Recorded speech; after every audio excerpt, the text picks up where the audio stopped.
প্রতি শুক্রবার রাত ঠিক 9টায় গল্পে ও রোমাঞ্চে ভরে উঠবে আমাদের এই চ্যানেল রোমাঞ্চ আর রহস্য। সাবস্ক্রাইব করুন আর আমার সঙ্গে গল্প শুনতে চলে আসুন। আমি রিয়া রোজকার মতোই শুরু করছি আজকের গল্পটি। রিটার্ন মেসেজ এলো। গত দুদিন হলো আমি আপনাকে স্টক করছি। দেবাংশু মেসেজ পড়ে আর কিছু লেখার চেষ্টা করেও লিখতে পারল না। তার চোখ কপালে উঠল। ভাবল, what a level of women power. বাহ রে, কোথায় সে ভাবছিল সে স্টক করছে, না সে কিনা একজনের স্টকের শিকার হয়েছে। যাই হোক, হঠাৎই মোবাইলটা হ্যাং করলো। স্ক্রিনটা যেন সরছেই না। উফ, অনেক ট্রাই করার পর সে ভাবল পাওয়ার অফ করবে, কিন্তু টাইম দেখলো 11টা হয়ে গিয়েছে। তাই কিছু না করেই সে পরের দিন ভোরবেলা মার্চিংয়ে যাওয়ার জন্য তখনই ঘুমিয়ে পড়ল। পরের দিন একই টাইমে ঘুম থেকে উঠে সে রেডি হয়ে গেল, কিন্তু মোবাইল এমনিতেই পাওয়ার অফ ছিল। সম্ভবত গতকাল রাতে স্ক্রিনটা ওপেন থাকায় চার্জ শেষ হয়েছিল। মোবাইল চার্জিং করে সে বেরিয়ে পড়ল ট্রামের উদ্দেশ্যে। ভোর 5টা। ট্রাম গতকালের মতোই সেম কন্ডিশনে, যাত্রী কম। গতকালের মতোই দুটো স্টপেজ পর সেই দেবীর মতো সুন্দরী ট্রামে উঠল। সেই মুহূর্তে একটা দারুণ খুশিতে দেবাংশুর সমস্ত শরীর পুলকিত হলো। স্বপ্নময় ট্রামের সফরের প্রত্যেকটা মোমেন্ট এখন দেবাংশুর চোখের পলক না ফেলে জাস্ট ফিল করতে লাগলো। কত কি সে ভাবতে লাগলো, কিভাবে কথা বলা স্টার্ট করবে, কিভাবে ফ্রেন্ডশিপ করবে। বাট আনফর্চুনেটলি কিছু বলার জন্য সে সাহস পেল না। যতই সে ইউনিফর্ম পরার পর একজন ইন্ডিয়ান আর্মি, তবুও মেয়েদের ব্যাপারে সে বড্ড পিছিয়ে। এটা যদি তার জব জয়েনিংয়ের পূর্বে হতো তবে সে ইগনোর করত, কারণ সে নিজের এইমের কাছে আর অন্য কোনো ফিলিংসকেই ঘেঁষতে দিতে পারে না। হঠাৎ ট্রাম থামতেই দেবাংশু দেখল সবাই নেমে গিয়েছে, সে কেবল একা দাঁড়িয়ে আছে। মার্চিংয়ে পৌঁছে সে ভাবল, যা, আজও কিছু কথা বলতে পারলাম না। অমনোযোগী দেবাংশুকে মেজর কোর্স বললেন, কি Debanshu, have you any problem? No sir, it's okay. বাড়ি ফিরে সে গতকালের তোলা ছবি দেখে জিজ্ঞেস করল, কি নাম তোমার, কোথায় থাকো, হবে আমার জীবনসঙ্গী? তারপর একাই হেসে ফেলল। এবার সে সিদ্ধান্ত করল আগামীকাল সে সুন্দরীর সঙ্গে কথা বলবেই। যদি না পেরে ওঠে তবে তাকে স্টপ করবে। এটা ভেবে সে মেজর কোর্সকে ফোন করলো। বলল, স্যার শরীরটা খুবই খারাপ, মেডিসিন নিলাম। যদি সুস্থ বোধ করি তবে আগামীকাল মার্চিংয়ে জয়েন করব, না হলে কাল দিনটি অফ নেব। মেজর বলে উঠল, রেস্ট করো আর মেডিসিন নাও, বলেই ফোনটা কেটে দিল। এরপর গতকালের মতোই ফটো দেখতে শুরু করলো। গত দুদিন হলো দেবাংশু সোশ্যাল মিডিয়াতে ওপেন করছে না। যাই হোক, দেবাংশু আজ ফটো দেখতে দেখতেই ঘুমিয়ে পড়ল। পরের দিন সেম টাইমে ইউনিফর্ম পরেই সে ট্রামে চাপল। দুটো স্টপেজ পর সেই সুন্দরী রমণী ট্রামে উঠল।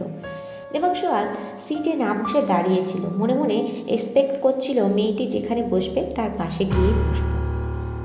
মেয়েটির পাশে গিয়ে বসল দেবাংশু, কিন্তু পাশে বসে সে অন্য দিনের থেকেও বেশি নার্ভাস ফিল করতে লাগলো। কিছু বলা তো দূর, অন্য দিনের মতো এখন সে একভাবে তাকাতেও পারছিল না। উসকুস করতে করতে ট্রাম থামলো, সবাই নামলো, মেয়েটিও নামলো। এবার দেবাংশু মেয়েটিকে স্টক করবে বলে পিছন পিছন চলল। মেয়েটি স্টেশন থেকে নেমে একটা গলির রাস্তা নিল। দেবাংশু তার পিছনে চলল। কিছুটা যাওয়ার পর সকাল হয়ে সূর্য উঠে গেল। সে দেখল মেয়েটি একটা পুরনো ভাঙা বাড়ির মধ্যে ঢুকছে। দেবাংশু ছুটল পিছনে পিছনে। সেও গেট দিয়ে ঢুকতে যাবে, কিন্তু আশ্চর্য, গেট তালা বন্ধ। দেবাংশু ঢুকতে পারল না। এবার সে ভাবতে লাগলো মেয়েটি কিভাবে ঢুকলো তালা বন্ধ গেটের ভিতরে। সে ফিরে আসতে লাগলো। সারাদিন সে এটাই ভেবে চলল যে কিভাবে তালা বন্ধ গেটের মধ্যে কেউ ঢুকে যেতে পারে। আজ সে বিনা কারণেই ছুটি নিয়েছিল। কোনো কাজই তার হলো না। বাড়িতে তার টাইম পাস হচ্ছিল সোশ্যাল মিডিয়াতে। ফেসবুক ওপেন করতেই সে দেখলো একটা ফ্রেন্ড রিকোয়েস্ট অ্যাক্টিভ দেখাচ্ছে। প্রোফাইল ওপেন করতেই প্রোফাইল পিকচারে দেখে সে লাফিয়ে উঠল। সেই অপরূপা সুন্দরী মেয়েটি। ওয়াও! ইমিডিয়েটলি সে অ্যাকসেপ্ট করলো, মেসেজ করলো হাই, রিটার্ন মেসেজ হ্যালো, আপনি কি আর্মিতে আছেন? And sorry. দেবাংশু লিখল হ্যাঁ, আমি আর্মিতেই আছি, এখন ট্রেনিংয়ে, বাট সরি কেন? রিটার্ন মেসেজ এলো, গত 2 দিন হলো আমি আপনাকে স্টক করছি। দেবাংশু মেসেজ পড়ে আর কিছু লেখার চেষ্টা করেও লিখতে পারল না। তার চোখ কপালে উঠল, ভাবল what a level of women power.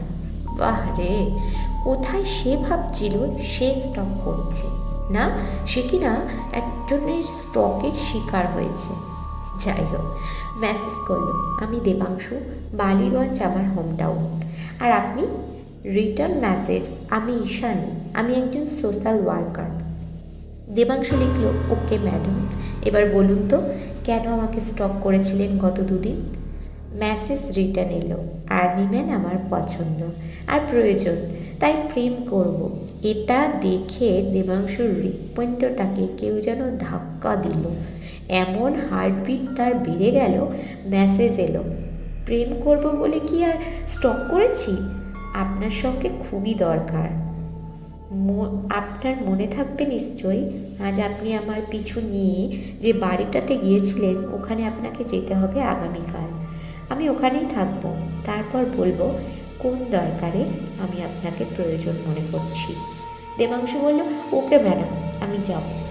Ishani message করলো bye, good night, take care. Debanshu same message return করলো। এবার পরের দিন ট্রামে উঠে পড়ল দেবাংশু। 2 স্টপেজ যাওয়ার পর ঈশানী উঠল না। খুব খারাপ মনে দেবাংশু দাঁড়িয়েছিল। ট্রাম এসে থামল। দেবাংশু হেঁটে যেতে লাগলো গতকালের সেই পুরনো বাড়ির উদ্দেশ্যে। পৌঁছে গেল সে, দেখল আজ গেটে তালা নেই, দরজাটা একটু ফাঁক হয়ে আছে। ভেতরে প্রবেশ করলো। এবার বাড়ির বাইরে দাঁড়িয়ে ভাবতে লাগলো ঈশানী কোথায়? ঈশানী, ঈশানী বার কয়েক ডেকে যখন কোনো উত্তর এলো না, তখন সে ফিরে যাওয়ার জন্য প্রস্তুত হলো। এমন সময় পিছন থেকে একটা ক্ষীণ কণ্ঠ ভেসে এলো, army man please come. Debanshu ঘুরে দেখল ঈশানী। সে আনন্দ অনুভব করলো। তারপর দুজনে ঘরের ভেতরে প্রবেশ করলো। ঘরের ভেতরে কোনো লাইট ছিল না, অন্ধকার ঘুটঘুটে। একটা মেঝেতে কেউ শুয়ে আছে, চাদর ঢাকা দেওয়া। ঈশানী একটা ভাঙা চেয়ার দেখিয়ে বলল বসুন না এখানে। দেবাংশু বলল এখানে কেন? আপনি বললে আমরা ভালো কোনো জায়গায় যেতে পারতাম কথা বলার জন্য। তাছাড়া বাড়িটা খুবই পুরনো, বাজে গন্ধ, কেউ থাকে না নাকি? ঈশানী বলল থাকে তো, আমি থাকি মানে? দেবাংশু হো হো করে হেসে উঠল, হ্যাঁ সত্যি। আচ্ছা বলুন তো কি দরকার আমাকে? আপনাকে আমার একটা কাজ করতে হবে। আমার এক্স বয়ফ্রেন্ড ইন্ডিয়ান আর্মিতে আছে, এখন সে সাউথ ইন্ডিয়াতে পোস্টিং। একটা নিউজ তার কাছে পৌঁছতে হবে, কারণ তার অ্যাড্রেস আমার অজানা। তার নাম অভিলাষ গুহ। আপনি তাকে বলবেন ঈশানী তার সঙ্গে অনেক খারাপ করেছে। সে আর্মি পোস্টিংয়ে দূরে যেতেই নতুন বয়ফ্রেন্ড হয়েছিল, কিন্তু সেই বয়ফ্রেন্ড তাকে ঠকিয়েছে। তার শিক্ষা হয়েছে, সে যেন তাকে ক্ষমা করে দেয়। আর ঈশানী এই বাড়িটায় একটা হসপিটাল ওপেন করে। বাড়িটার পেপার এর ড্রয়ারের মধ্যে আছে। ড্রয়ারটা আপনা আপনি খুলে গেল, আর একটা ফাইল হাওয়ায় ভাসতে ভাসতে আসতে লাগলো। এগিয়ে এসে ফাইলটা দেবাংশুর ঠিক পায়ের সামনেই ধপাস করে পড়ল। দেবাংশু নিজের চোখকে যেন বিশ্বাস করতে পারল না। এবার ঈশানী বলল ফাইলটাতে বাড়ির সমস্ত পেপার রয়েছে।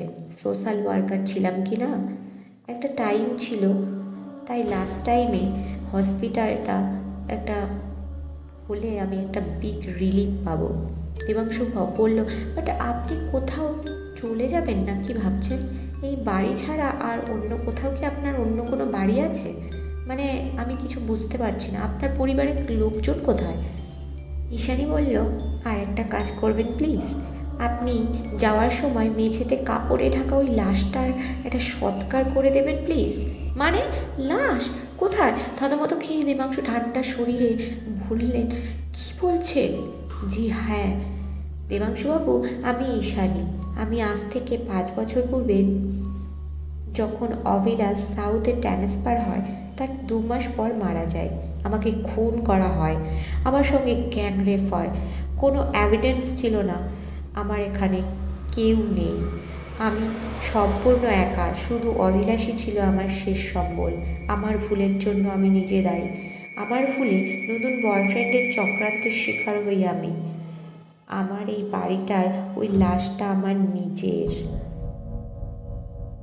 কথাটা শোনার পর পা থেকে মাটি সরে যাওয়ার মতো অবস্থা হলো। বাকিটা কিছু বলার পূর্বেই চোখের সামনে যেন একটা অদ্ভুত রকম ফিলিংস শুরু হলো। গত 5 বছর আমি অভিলাষের জন্য ওয়েট করছি, ঈশানী বলে চলল।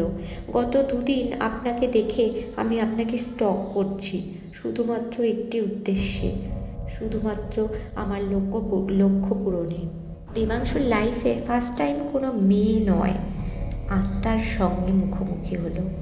সে ভয়ের থেকেও বেশি কষ্টে দুঃখে মুছড়ে পড়ল। তার কল্পনা সত্যিকারের কল্পনা হয়েই থাকলো। দেবাংশু বলল, চিন্তা করবেন না, আমি আপনার বলা সমস্ত কিছু করব, বাট আপনার খুনিদের নাম ঠিকানা যদি জানতে পারতাম। এরপর ঈশানী তার বয়ফ্রেন্ডের নাম বলল, ঠিকানাও বলল। দেবাংশু পুরনো বাড়ি থেকে বেরোলো, ভগ্ন হৃদয় আর রাগ নিয়ে। খুনিদের ধরার উদ্দেশ্যে প্রথমে সে খুনিদের ধরার জন্য কেস ফাইল করলো। তারপর পুলিশ এসে ডেড বডি উদ্ধার করে নিল। এরপর অভিলাষের কাছে সম্পূর্ণ ঘটনা পৌঁছানোর কথা। অভিলাষ সে সমস্ত শুনে বুঝে ফিরে এলো। অভিলাষ এসে ঈশানীর স্মৃতিতে সে একটা তার পুরনো বাড়ির রিমডারেশন করে নার্সিং হোমে পরিবর্তিত করলো। এইভাবে একটি সত্য গল্প শেষ হলো।